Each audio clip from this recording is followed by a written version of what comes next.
오늘 이 본문이 우리에게 들려주고자 하는 말씀은 두 가지 인생에 대해서 말씀하시는 거예요.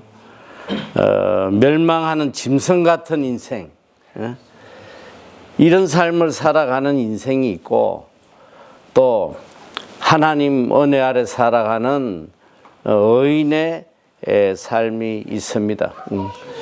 과연 내 삶은 어디에 속해 있는지 오늘 말씀을 통해서 우리 자신을 한번 잘 돌아보시기를 바랍니다. 얼마 전에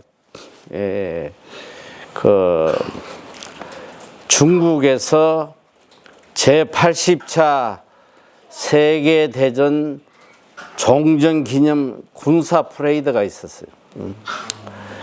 그래서 주로 공산 국가들이 모여가지고 큰 행사를 치렀는데, 그때 이제 러시아 푸틴 대통령도 참석하고, 또 북한의 김정은이도 참석하고, 전 세계가 주목하는 그런 행사를 했는데, 그때 중국 국영 CCTV에서 참 아주 특이한 장면을 송출을 했어요. 그래서 전 세계가 이제 그걸 다 듣게 됐는데, 어떤 내용이냐면 시진핑이와 푸틴이 걸어가면서 이런 대화를 나눕니다. 시진핑이가 예전의 사람들은 70세를 넘기기 드물었지만 요즘은 70세는 아직 어린아이라고 말할 수 있습니다. 이러니까 푸틴이 또 이렇게 대답을 해요. 생명공학이 지속적으로 발전하고 있어 인간의 장기를 계속 이식할 수 있고, 더 오래 살수록 더 젊어질 수 있으며 심지어 불멸에 이를 수 있다. 심지어 불멸에 이를 수 있다. 그러니까 시진핑이가 또 이렇게 이야기를 합니다. 어떤 이들은 이 세기 안에 인간이 150세까지 살게 될 거라고 예측을 합니다. 여러분, 오늘 이 세계를 뒤흔들고 있는 이 두 리더의 대화 중에 참 너무 충격적이지 않아요? 인간의 힘으로 불멸할 수 있다. 죽음을 이길 수 있다. 이거는 엄청난 하나님에 대한 도전이거든요. 이게 악인들의 생각이에요. 오늘 이 시편 49편은 쉽게 이야기하면 악인들의 삶, 또 선인들의 삶을 우리에게 보여주는 거예요. 어떤 지혜를 가지고 살아갈 거냐? 이 악인들의 지혜, 하나님을 대적하고 이 악한 생각으로 세상을 살아가는. 그래서 이 악인들의 지혜로 세상이 움직이다 보니까 이 세상이 평안할 날이 없어. 오늘 이 49편에는 이 악인들의 말로와 또 선인들의 마지막이 어떻게 구분이 되는지를 우리에게 들려주고 있습니다. 이 49편은 바로 지혜의 말씀인데, 너희가 이런 지혜를 갖고 살아라, 이걸 우리에게 지금 들려주고 있습니다. 자, 1절에서 4절 말씀 보면 먼저 1절 말씀에 이렇게 시작을 합니다. 뭇 백성들아 이를 들어라. 세상의 거민들아 모두 귀를 기울이라. 오늘 이 말씀은 특정인에게 주는 말씀이 아니에요. 하나님 자녀들에게만 주는 말씀이 아니고 뭇 백성들, 이 세상에 살아가는 모든 인생들에게 주시는 말씀이요. 뭇 백성들아, 또 세상의 거민들아, 모두 귀 기울이고 이 지혜의 말씀을 들으라고 하십니다. 오늘 이 시편 49편은 바로 삶과 죽음의 문제, 또 재물과 영혼에 대한 문제를 우리에게 교훈해 주고 계세요. 5절에서 9절 말씀을 이렇게 보면 오늘 우리 인간이 너무나도 어리석게 살아가면서 늘 미혹되는, 하나님을 믿는 하나님의 자녀들조차도 너무 쉽게 미혹되는 이 잘못된 지혜에 대해서 이야기를 하고 있습니다. 자, 시편 49편 5절에 보면 죄악이 나를 따라다니며 나를 애워사는 환난의 날을 내가 어찌 두려워하랴. 그래서 이 시편 이 저자는 이 세상을 이렇게 표현하고 있어요. 죄악이 나를 따라다니고. 그러니까 그냥 우리가 이 악함 속에 하루하루를 살아가는 거예요. 항상 우리의 삶 속에 죄악들이 끊이지 아니하고 나를 애워사는 환난의 날. 그러니까 이 죄악으로 그냥 멸망할 수밖에 없는 이 악인들의 세상 속에서 우리가 매일매일 살아가고 있단 말입니다. 그러나 이 저자는 담대히 이야기를 해요. 내가 비록 이런 환난의 날에 살아가고 있지만 내가 결단코 두려워하지 않을 것이다. 철저하게 하나님을 신뢰하는 이 믿음을 보여주고 있습니다. 오늘 우리가 참 지혜로운 사람은 이 세상을 살아가면서 절대로 환경 보지 말고 사람 바라보지 말라는 거예요. 제가 일평생은 아니지만 정신이 철들고부터 목이 아프라고 내가 외치는 소리가 늘 그거예요. 성경은 그걸 강조하는 거예요.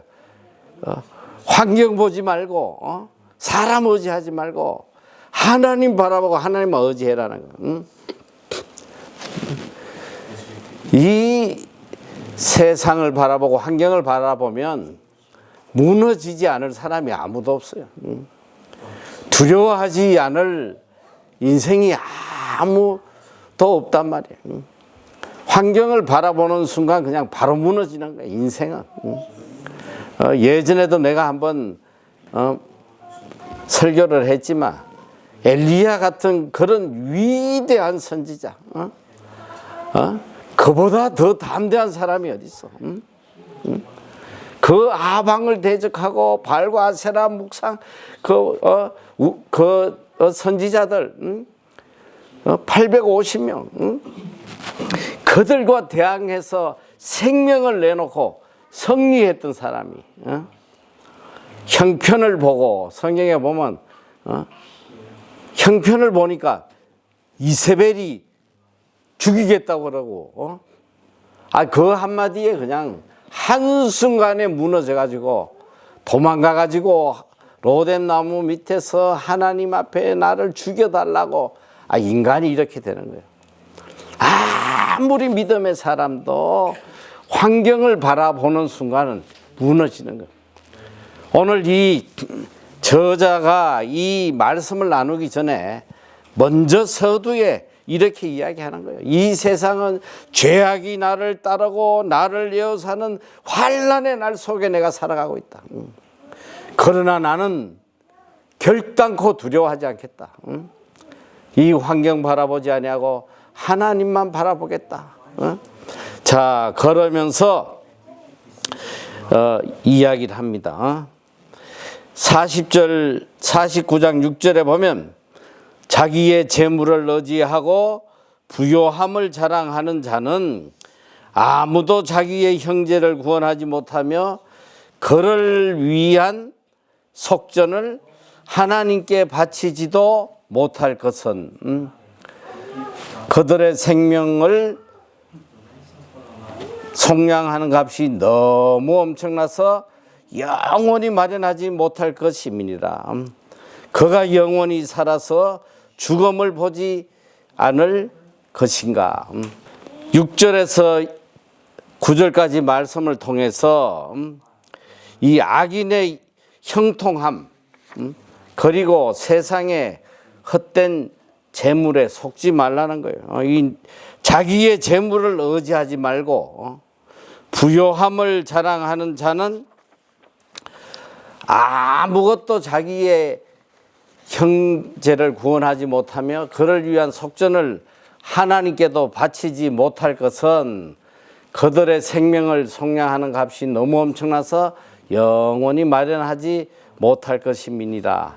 이 말씀을 쉽게 이야기하면 우리 인간이 그렇게 중요하게 여기고 가치 있게 여기는 이 재물로 절대로 영혼을 구원할 수 없다는 거예요. 재물로 절대로 자기 생명을 지킬 수 없다는 거예요. 예전에는 이 속전이라는 것이 뭐냐면 사람을 사고 파는, 그리고 사람이 잘못했을 때 그 대가를 치름으로써 생명을 살리는, 이걸 이제 속전이라고 하는데, 아무리 많은 돈을 가진다고 해서 그 사람을 죽음에서 건지고 영원히 영원히 살게 할 수는 없다. 그런데 참 오늘 우리가 이 시편 49편을 보면서 마음에 새기고 이 말씀을 봐야 될 것이 뭐냐면, 이미 구약 시대지만은 지금 이 땅의 삶이 아닌 영생의 삶에 초점을 두고 이야기하고 있다는 이 땅의 삶이 아니고 이미 구약 시대의 사람들도 죽음 이후의 영생을 바라보면서 그들이 신앙생활을 했다는 거, 너무 중요한 말씀이에요. 뒤에서 또 이어서 나오는데, 우리 인생들이 그렇게 가치 있게 여기는 이 재물로는 절대로 우리의 영혼을 구원하지도 못하고 죽음에서 우리를 살릴 수 없다는 것을 이야기하고 있어요. 우리가 하나님의 자녀라면 이거는 가장 기본적으로 아는 사실 아니에요. 오늘 우리가 영생을 얻는 것은 오직 하나님의 은혜로 얻는 것이고, 우리가 이 물질로는 아무것도 할 수 없고, 물질은 또 아무것도 아니라는 걸 너무나 잘 알면서도 이 물질에 매여 가지고 평생을 살아가는 이런 어리석은 삶을 살아가고 있다는 거예요. 자, 오늘 우리가 이제 이 말씀을 보면서 여기서 이어서 나오는 주제 같은 말씀이에요. 뭐냐면 바로 오늘 제목의 말씀이야. 멸망하는 짐승 같은 인생이다. 오늘 이렇게 재물에 가치를 두고 살아가는 인생은 멸망하는 짐승 같은 인생이 될 수밖에 없다는 걸 지금 하나씩 이야기를 하는 거예요. 자, 첫째가 이 재물이야. 이 재물에 재물을 의지하고 자기의 부함을 자랑하고 여기에 자기 인생의 가치를 두고 살아가는 자들의 말로는 바로 멸망하는 짐승 같은 그런 삶을 살게 된다는 거예요. 자, 오늘 여러분은 이 재물에 얼마나 마음을 주고 가치를 두고 있는지 잘 생각해야 돼요. 솔직히 우리가 하나님 믿으면서도 그렇잖아. 얼마나 물질에 대해서 가치를 두고 살아가는지 몰라. 너무나도 평범한 지혜인데 이 저자는 이걸 강하게 영생의 문제와 함께 다루고 있는 거예요. 재물로는 절대로 형제의 생명조차도 구원할 수가 없다. 제가 이 재물 이야기하면 늘 생각나는 것이 바로 한국의 제일 부자 삼성의 이건희 회장이에요. 제일 부자잖아, 한국에서. 한국 역사에 대한민국 생기고부터 상속세를 제일 많이 낸 사람이 이건희 씨란 말이에요. 상속세를 얼마 냈냐? 12조를 냈어, 12조.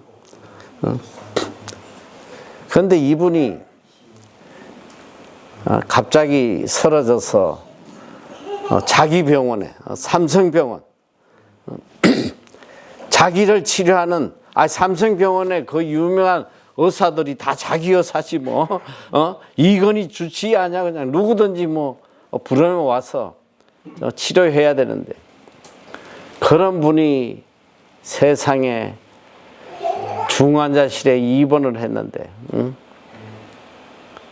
난 그분 보면 제일 불쌍해요. 그 소망이 없으면 빨리 죽어야지. 그런데 못 죽게. 못 죽게 그냥 인공호흡기를 매달고 그냥 오만 의학적인 방법을 다 동원해가지고 빨리 못 죽게. 몇 년을 병원에 누워 있었냐? 6년을 누워, 6년을. 이분은 바로 죽었어야 돼. 의학적으로 이미 생명이 끝난 사람이요. 그런데도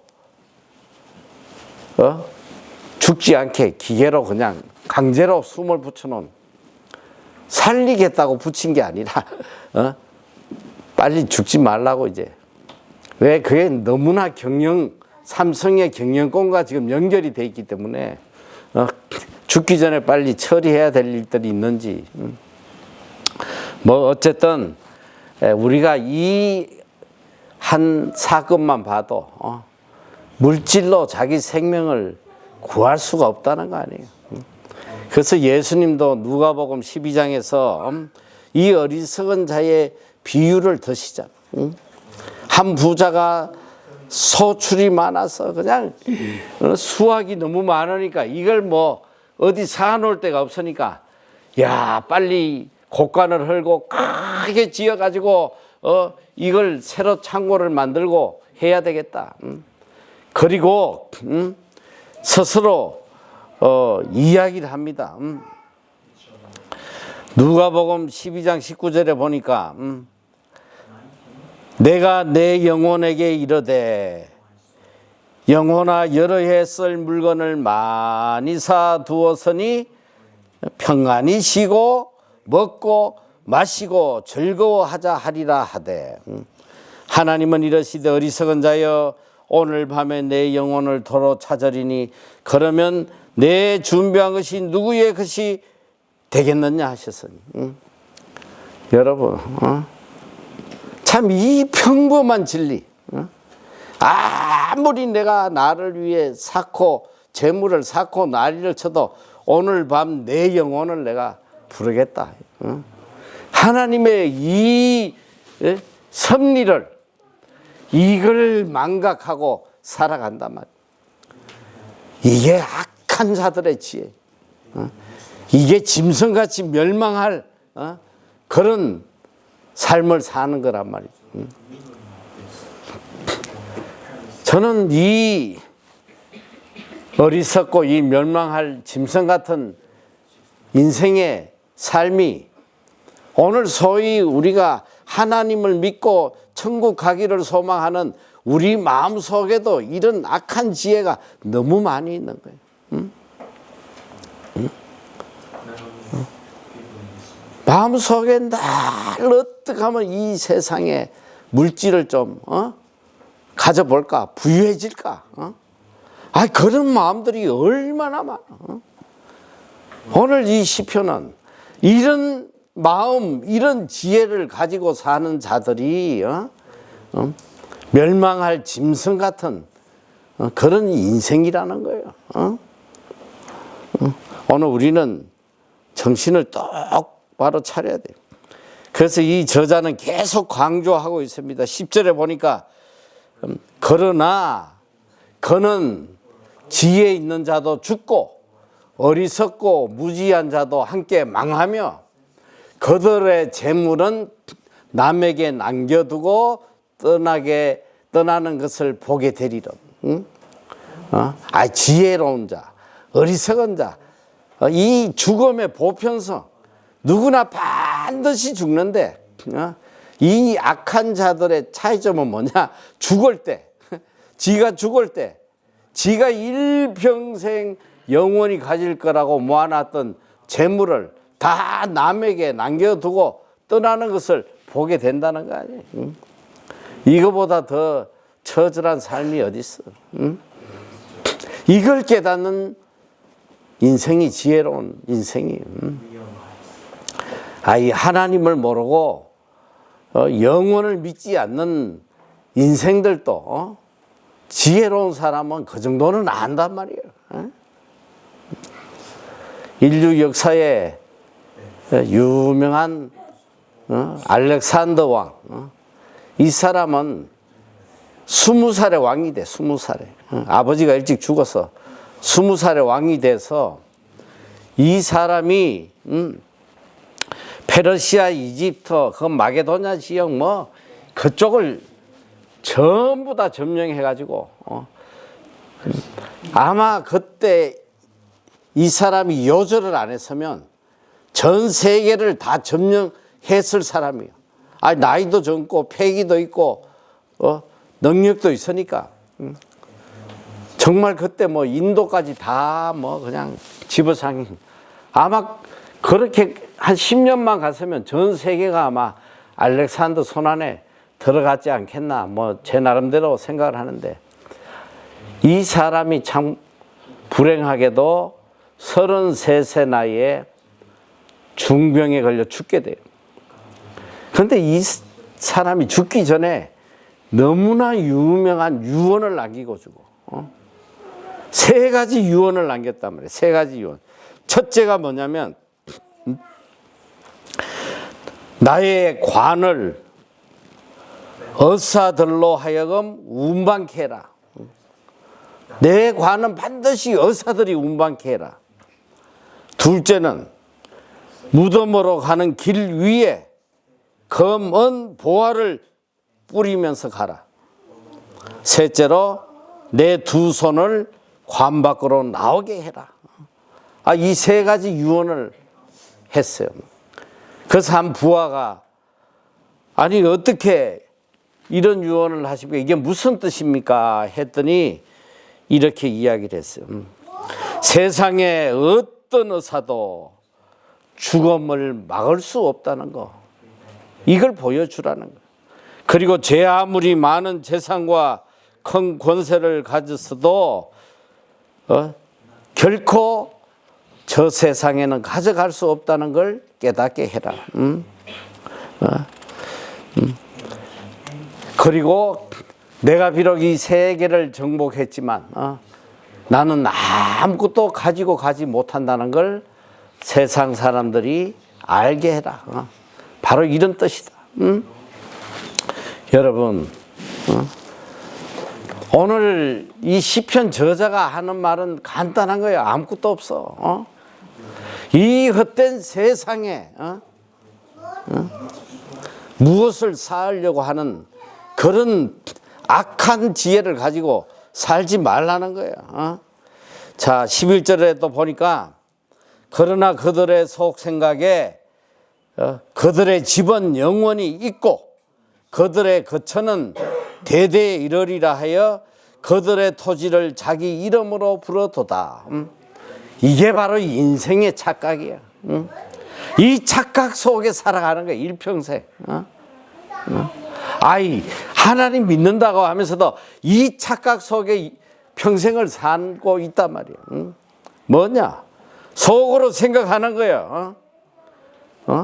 내 집은 영원히 있고 내 거처는 대대에 이르리라. 그러니까 내가 지금 이렇게 열심히 모아가지고 내 왕국을 만들고 말이야. 아파트 평수 늘리고 더 많은 것들을 이 세상에 쌓는 게 뭐예요? 다 내 것이라고 생각하고 내가 다 두고 간다는 걸 그걸 깨닫지 못하니까 거짓을 하고 있단 말이에요. 그리고 그들의 토지를 자기 이름으로 부르는도다. 그러니까 토지에 자기 이름으로 딱 등기 하잖아. 그리고 구약 시대에는 꼭 그 토지에 앞에 자기 이름을 붙여서 불렀다고 그래. 나봇의 포도밭 뭐 이런 식으로 누구의 땅 해가지고 영원히 그것이 자기 것이라고 착각하고 살았다는 거예요. 자, 오늘 12절에 다시 한번 우리에게 일깨워 줍니다. 사람은 존귀하나 장구하지 못하며 멸망하는 짐승 같도다. 사람은 존귀하나 멸망하는 짐승 같다.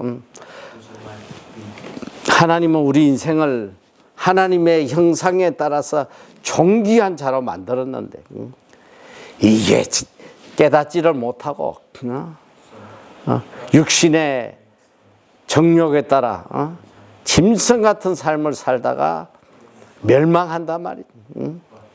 오늘 이게 대부분의 인생이요. 그래서 사람은 존귀하나 하나님이 존귀하게 지어놨는데 장구하지 못하며 멸망하는 짐승 같도다. 이것이 바로 어리석은 자들의 길이며 13절 이어서 그들의 말을 기뻐하는 자들의 종말이로다. 또 이어서 자, 그들은 양같이 소홀에 두기로 작정되었으니 사망이 그들의 목자일 것이며 정직한 자들이 아침에 그들을 다스리리니 그들의 아름다움은 소멸하고 소홀이 그들의 거처가 되리라. 이 굉장히 중요한 말씀이야. 이 악인들은 이 끌려가는 힘없이 끌려가는 양 같은 존재인데 이들의 목자가 누구냐? 사망이 그들의 목자란 말이에요. 사망이. 죽음으로 그들을 끌고 가는 거예요. 이 어리석은 자들. 이 어리석은 자들의 목자는 죽음이야. 정직한 자들이 아침에 그들을 다스리리니 그들의 아름다움은 소멸되고 소홀이 그들의 거처가 되리라. 여기서부터 참 이 시편 49편이 너무너무 귀한 말씀인데 이 시대에 이미 천국을 소망하고 영생의 삶을 소망하며 살았다는 거예요. 여기 아침이라는 것은 바로 심판의 날이에요. 부활의 날이란 말이에요. 하나님의 심판의 날에 이 어리석은 자들은 이들을 누가 다스리냐? 바로 이 정직한 자들, 의인들이 이들을 다스리게 될 것이고 그들의 아름다움, 이 세상에 그렇게 귀하게 여기고 아름답게 여겼던 세상의 모든 것들은 다 소멸되고 소홀히 엄부, 이 지옥이 그들의 영원한 거처가 된다는 거. 이게 누구냐? 바로 세상의 가치를 두고 영혼을 생각하지 않고 살아가는 인생의 종말이 이렇게 비참하게 된다는 걸 보여주는 거예요. 자, 49장 15절 이어서 주시는 말씀이 너무 중요한 말씀입니다. 다 같이 한번 읽어보 시작. 그러나 하나님은 나를 영접하시리니 이러므로 내 영혼을 수월의 권세에서 건져내시리로다. 이 한 말씀이 이 구절이 시편 전체의 전환점이라고 그래. 하나님은 나를 영접하시리니 이 땅의 삶이 끝나고 하나님의 심판의 날 하나님은 나를 영접하신다는 거예요. 그리고 내 영혼을 소울의 권세에서 건져내셔서 하늘나라에서 영생을 누리게 하시겠다는 놀라운 말씀이에요. 이 부활신앙의 출발, 오늘 이 말씀은 바로 부활신앙의 출발점이에요. 내 영혼을 소울에서 건져내시리로다. 여기 건져내신다는 말이 히브리어로 아말이라는 단어인데 바로 구속자라는 뜻이야. 구속자. 바로 예수, 구속자 대신 예수 그리스도를 예표하는 말씀이에요. 놀라운 말씀이란 말이에요. 이미 구약시대에 이들이 부활신앙을 가지고 영생을 소망하고 이 땅의 삶이 끝날 때에 하나님이 나를 영접해 주실 것을 소망하며 살아갔다는 거. 놀라운 말씀이잖아요. 그리고 이어서 말씀합니다. 이 땅의 부자의 형통함을 부러워하지 말라는 거예요. 자, 49장 16절부터 20절까지 말씀을 보면 사람이 치부하여 그의 집에 영광이 더할 때에 너는 두려워하지 말지어다. 그가 죽음에 가져가는 것이었고 그의 영광이 그를 따라 내려가지 못함이로다. 자, 여기까지 먼저 보면, 자, 우리가 세상에 살아가다 보면 믿지 않는, 하나님을 믿지 않는 인간들이 얼마나 영광스럽게 권력을 잡고 말이지, 부를 잡고 말이지, 오히려 하나님을 믿는 사람들을 짓밟고 압제하고. 그런데 이런 모습을 보더라도 절대로 두려워하지 말라는 거야. 바로 하나님의 심판이 따라오는 거예요. 17절에 보니까 결국 그는 죽는데 그가 가져가는 것이었고 그의 영광이 그를 따라가지 못한다. 18절에 보면 그가 비록 생시에 자기를 축하하며 스스로 좋게 함으로 사람들에게 칭찬을 받을지라도 그들은 그들의 역대 조상에게 돌아가려니 영원히 빛을 보지 못하리로다. 존귀하고 깨닫지 못하는 사람은 멸망하는 짐승 같도다. 자, 이 어리석은 자들의 말로가 어떻게 되냐? 그러니까 이 땅에 살아가면서 자기를 축하하며 인생들이 볼 때는 그냥 모든 것이 다 형통해 보이고 성성장구하고 말이지. 모든 사람들에게 칭찬을 받고 환호를 받고 말이지. 사실 우리가 신앙생활 하다가 이런 모습 보면 시험에 드는 사람들 많이 있잖아. 나도 그런 말하는 사람들 참 많이 봤어, 오면서. 왜 나는 예수 믿는데 하나님은 나에게 이런 형편을 주시고 저 사람들은 예수 안 믿는데 어떻게 저렇게 형통하고 말이지. 부자 되고 자식도 잘 되고 모든 영광을 다 누리냐고. 여러분, 우리가 잘 알아요. 하나님의 이 결론은 이 땅이 아니에요. 하나님은 우리의 마지막이 영원한 천국에 두고 있기 때문에 하늘나라에 영원히 영광된 자가 되게 하기 위해서 이 땅을 우리로 하여금 온전케 만드는 하나님의 훈련장이라는 거예요. 그런데 이 악인들의 형통함을 바라보면서 두려워하고 슬퍼하고 괴로워하는 그런 어리석은 삶을 살지 말라는 거예요. 그리고 인생의 헛된 칭찬 기대하지 마라. 오늘 우리 마음속에 보면 정말 세상 사람들의 칭찬에 메말라 있어. 남들에게 어떻게든 좀 인정받고 남이 알아주고 남이 좀 나를 대단하게 평가해 주기를 바라는 그런 마음이 우리 속에 얼마나 있냐고. 이것은 평범한 성도들 이야기뿐 아니야. 목회자들 마음속에서도 세상에 칭찬받으려는 그런 욕망이 얼마나, 어쩌면 목사가 제일 큰지도 몰라, 내가 볼 때.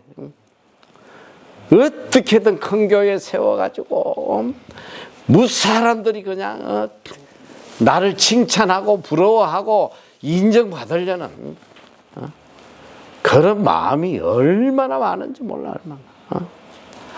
얼마나. 내가 지금 이런 이야기 하지 마. 내 속에는 없냐?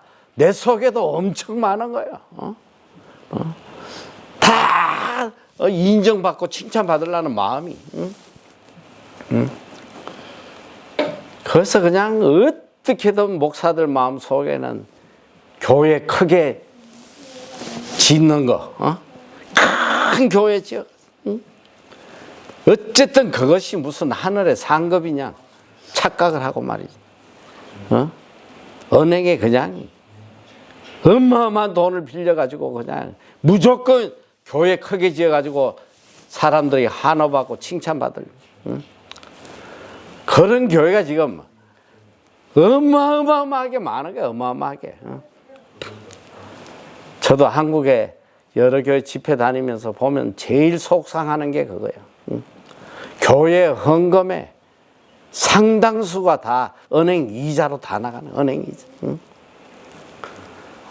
너무 속상하잖아. 이 성도들이 주의 일하라고, 어려운 사람들 도우라고 헌금한 이 귀한 헌금이 전부 다 내 칭찬 받는데 그거 유지하려고 다 쏟아 부으니까 말이야. 너무 속상하는 거야. 교회가 할 일을 못하고 전부 다 그냥 헌금을 은행에다 갖다 바쳐. 그래가지고 결국은 또 못 갚아가지고 그냥 경매로 팔려서 또 이단들에게 지금 팔려나가는 교회들이 얼마나 많아. 이단들에게. 오늘 우리는 정말 정신 똑바로 차려야 돼. 이게 멸망받는 짐승 같은 삶을 살아가는 이런 어리석은 자들이라는 걸 알려주고 있는 거예요. 뭐냐? 멸망받는, 짐승같이 멸망받는 악한 자들의 길이 뭐냐? 이 세상에 자기의 영광을 쌓고 이 세상이 영원한 내 거처지로 착각하고 말이지.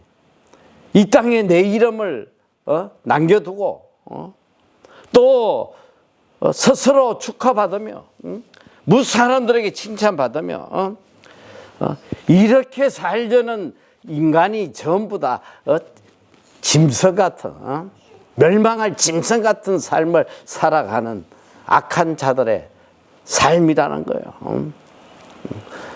정신 똑바로 차려야 돼. 별거 없어. 이 말씀 우리가 너무 잘하는 말씀이에요. 이거 모르는 사람 누가 있어? 악한 지혜로 살아가는 멸망할 이 짐승 같은 삶을 사는 자들이 이 세상에 소망 두고 세상에 가치 두고 세상 영광을 바라고 세상의 칭찬을 강구하고 살아가는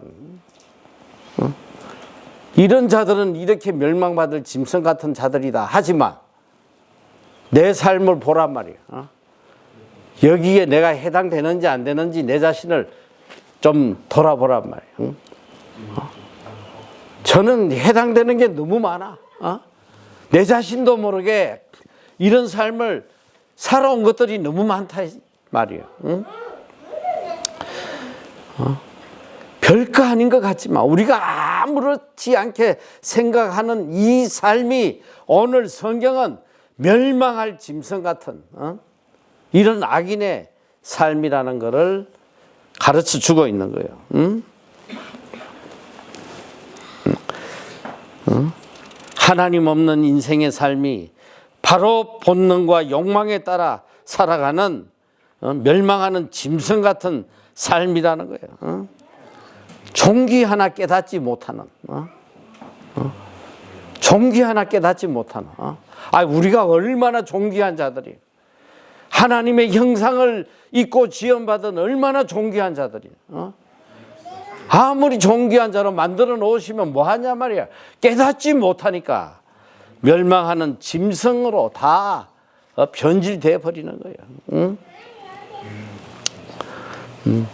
오늘 이 말씀을 요약하면 그래요. 인간은 생명을 한치도 늘릴 수도 없는, 어느 누구도 죽음을 피할 수 없는 존재라는 것.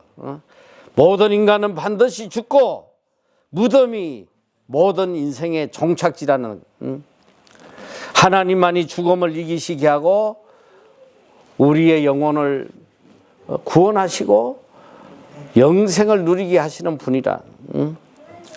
현재의 부나 명예가 아니라 오직 하나님의 뜻을 따라 살아가는 이것이 진실된 자의 어려운 자의 삶이다. 오늘 나는 과연 무엇을 의지하고 살아가고 있는지, 세상에 서거질 하나도 가져가지 못할 세상의 것들이 아닌지, 정말 내가 오직 하나님 한 분만 의지하고 사는지, 나의 소망이 이 땅의 것이 아니고 오직 하나님만이 나의 소망인, 그리고 반드시 나에게 다가올 죽음에 대해서 소망을 가지고 살아가는지, 죽음을 의식하지 않고 살아가는지. 오늘 시편 49편을 통해서 하나님을 의지하는 인생이 얼마나 지혜롭고 복된 인생인지를 우리에게 다시 한번 깨우쳐 주는 거예요. 세상의 모든 것을 다 가져도 하나님 없는 인생은 멸망하는 짐승 같은 인생이다. 이걸 가슴에 새겨야 돼요. 하나님의 자녀들은 이 땅의 것이 아닌 죽음 넘어 영생의 소망을 가지고 하루하루를 살아가야 돼요. 세상의 헛된 것에 가치 두지 말란 말이야. 그리고 그것이 뭐 영원히 나와 함께 있을 거라는 착각을 하지 말란 말이에요. 요즘 와서 가장 제 마음을 짓누르는 것이 뭐냐? 바로 죽음의 문제. 죽음. 이걸 누가 알겠냔 말이야. 내일을 누가 알겠어, 내일을. 죽음에는 순서가 없단 말이야. 사실 뭐 내 나이 정도 되면 한 4, 50년 전 같았으면 이미 오래전에 떠났어. 한국의 70년대 한국 남성 평균 연령이 58세인가 그래. 요새 뭐 이상하게 오래 살더라고. 이상하게. 빨리 가야 되는데. 이제 덤으로 사는 인생인데 요즘 와서 제일 내 마음에 무거운 것이 뭐냐? 이 땅을 떠나기 전에 어쨌든 하나님이 맡겨주신 이 땅의 것들을 어떻게 하나님 뜻에 따라서 다 정리하고 가는, 응? 이게 지금 제일 큰 문제야. 응? 사실 그래서 이번에도 이걸 어떻게든 빨리 좀 다 정리해서 살아생전에 빨리 사용할 때 사용하고 해야 된다, 이런 마음을 갖고 왔는데, 오늘 우리가 지혜롭게 살아야 돼. 왜? 내일은 나의 날이 아니니까. 그래서 오늘 정말 내가 지혜로운 자의 삶, 이 악한 자의 지혜로 살지 말고, 그러니까 한마디로 딱 이야기하면 그거야.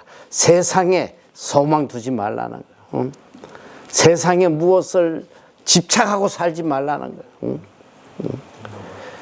영생을 사모하고, 이미 구약시대부터 이게 정말로 놀라운 말씀이잖아요. 예수님이 오시기 전 이미 구약시대에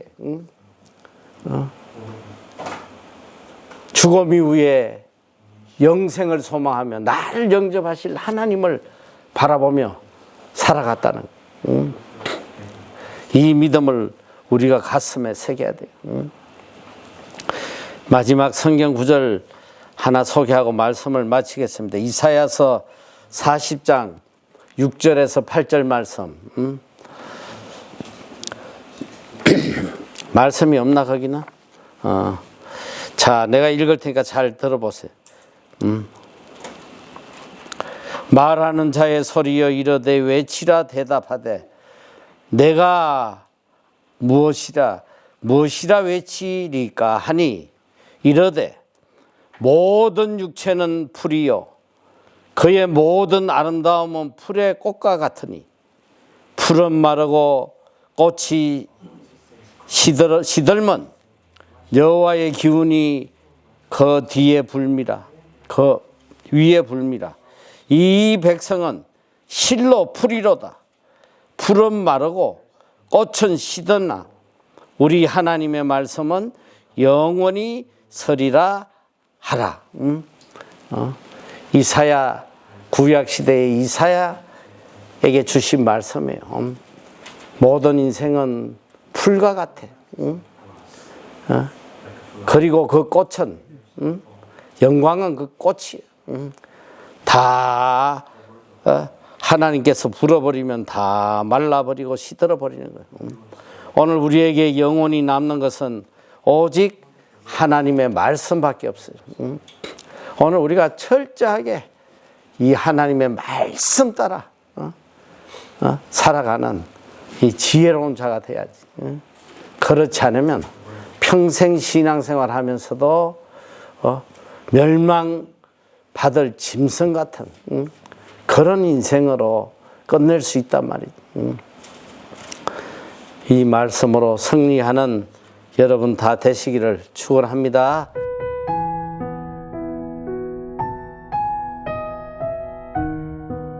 우리 인간들 중에 죄 없는 사람이 있어요, 없어요?